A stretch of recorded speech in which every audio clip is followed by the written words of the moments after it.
Hi friends, welcome to cinema ரசிகன். நம்ம இன்னைக்கு மூவி ரிவ்யூல பார்க்க போற படம் இந்த வீக்ல நெட்ஃபிளிக்ஸ்ல ரிலீஸ் ஆன ஒரு ஹாலிவுட் படம். படத்தோட நேம் வேக்கப் டெட் மேன் யா நைஸ் அவுட் மிஸ்ட்ரி. இந்த படம் ஒரு கிரைம் மிஸ்ட்ரி டிராமா மூவி. இந்த படத்தோட ஸ்டோரி என்னன்னா, ஜூட் அப்படிங்கிற ஒருத்தர் நியூயார்க் சிட்டில பாதிரியரா இருக்காரு.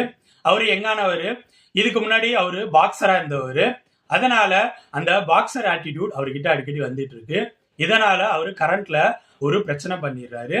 அந்த பிரச்சனை காரணமா அவரை நியூயார்க் சிட்டில இருந்து பாரிஸ்ல இருக்க ஒரு வில்லேஜ்ல இருக்க சின்ன சர்ச்சுக்கு அசிஸ்டன்ட் பாஸ்டரா அனுப்பிச்சு வச்சிடுறாங்க. ஜூட் அங்கே இருந்து பாரிஸ் வராரு. அங்க அந்த சர்ச்சை தன்னோட ஃபுல்லா கண்ட்ரோல்ல விக் அப்படிங்கிற ஒரு பாதிரியார் வச்சிருக்காரு. அவரு கொஞ்சம் ஏஜ்டானவர், அரகன் டைப்பாவும் இருக்காரு. ஜூட் அங்க ஃபுல்லா கொஞ்சம் கொஞ்சமா பழக ஆரம்பிக்கிறாரு. அங்க சர்ச்சில் நடக்கிற நடவடிக்கைகள் எல்லாத்தையும் பார்த்துட்டு இருக்காரு. அவர் பாக்குறப்ப விக் பண்ற விஷயங்கள் எல்லாம் அவருக்கு டோட்டலா பிடிக்கவே இல்லை. இதனால விக்குக்கும் ஜூடுக்கும் இடையில பிரச்சனை கொஞ்சம் கொஞ்சமா உருவாகி 2 பேருக்கு இடையில கொஞ்சம் பெருசாவே கான்ட்ரவர்சி உருவாகிருது. இப்படி இருக்க சூழ்நிலையில ஒரு நாள் சர்ச்சில் எல்லாரும் இருக்கிறப்பயே விக் மர்மமான முறையில இறந்து போறாரு.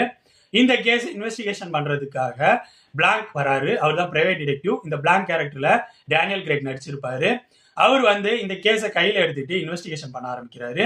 இதுக்கப்புறம் டேனியல் கிரேக் இந்த கேஸை சால்வ் பண்ணாரா இல்லையாங்கிறதுக்கு ஆன்சர் சொல்ற படம் தான் வேக்கப் டெட் மேன். என்ன பொறுத்த வரைக்கும் நைஸ் அவுட் பிரான்சிஸ்ல நீங்க ரிலீஸ் ஆன படங்கள்லாம் பாத்தீங்கன்னா அந்த படம் ஸ்லோவா கொண்டு போய் டேனியல் கிரேக் அந்த கேஸை பிரேக் பண்ண ஆரம்பிச்சு ஒன்னா ரிவீல் பண்றப்ப பரவாயில்ல இப்பெல்லாம் இருக்கே அப்படிங்கிற மாதிரி ஃபீலை கொடுக்கும்.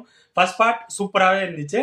செகண்ட் பார்ட் ஓகே ஓகே அப்படிங்கிற லெவல்ல இருந்துச்சு. இந்த பார்ட்டும் அப்படிதான் ஓகே ஓகே அப்படிங்கிற லெவல்ல தான் இருந்துச்சு.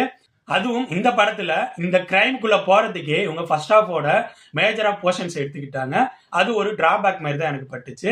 இந்த படம் யாருக்கெல்லாம் பிடிக்கும்னா, நீங்க ஸ்லோவா இருந்தாலும் நான் கிரைம் மிஸ்ட்ரி டிராமாஸ்லாம் விரும்பி பார்ப்பேன். அது மட்டும் இல்லாம நைட்ஸ் அவுட் பிரான்சிஸ்ல ரிலீஸ் ஆன இதுக்கு முன்னாடி ரிலீஸ் ஆன படங்கள்லாம் பார்த்து அந்த படம் எனக்கு பிடிச்சிருக்கு அப்படிங்கிற மாதிரி ஆடியன்ஸா இருந்தீங்கன்னா நீங்க இந்த படத்தை ட்ரை பண்ணலாம்.